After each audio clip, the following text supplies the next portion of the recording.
Guys, this is Toyota Fielder. See, I'm gonna show you how to replace or remove the microfilter. Alright guys, I'm gonna show you how to remove or replace the microfilter for AC or air refiner for air condition. Okay, first is you need to remove this glove box like that, and this this one also you need to remove. This one just pop in like that.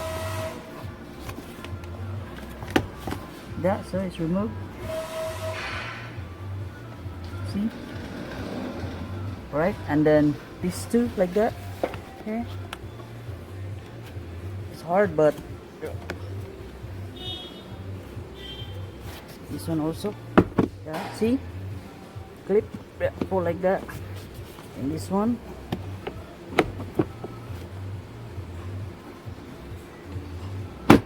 Alright, see?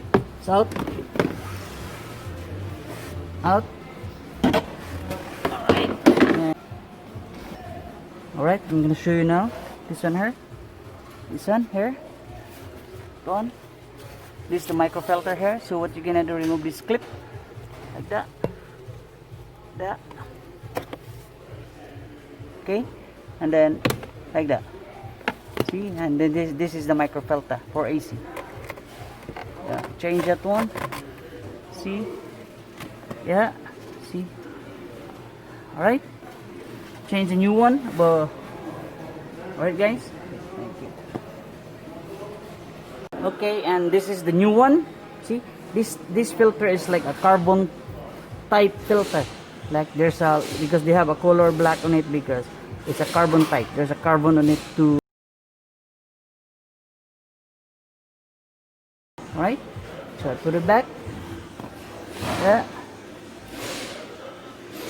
Put it back, new one. Okay. And cover. See, cover.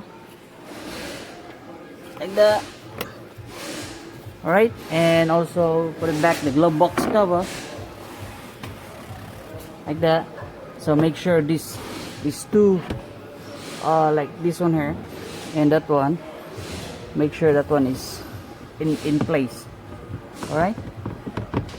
Like that, and then that, see, clip, then yep, and pull back these shocks, like, you know, to slow down when you're opening, because sometimes when the glove box is heavy, a lot of stuff in here, and then when you open it without these shocks to hold to slow it down, it like drop faster. So I prevent. See, we can open it. See, it slow it down. So that's the purpose of that this piece, like to slow it down, to open when you open it. Okay, all right guys, thank you, and don't forget to like and subscribe for my videos. All right guys, thank you for watching.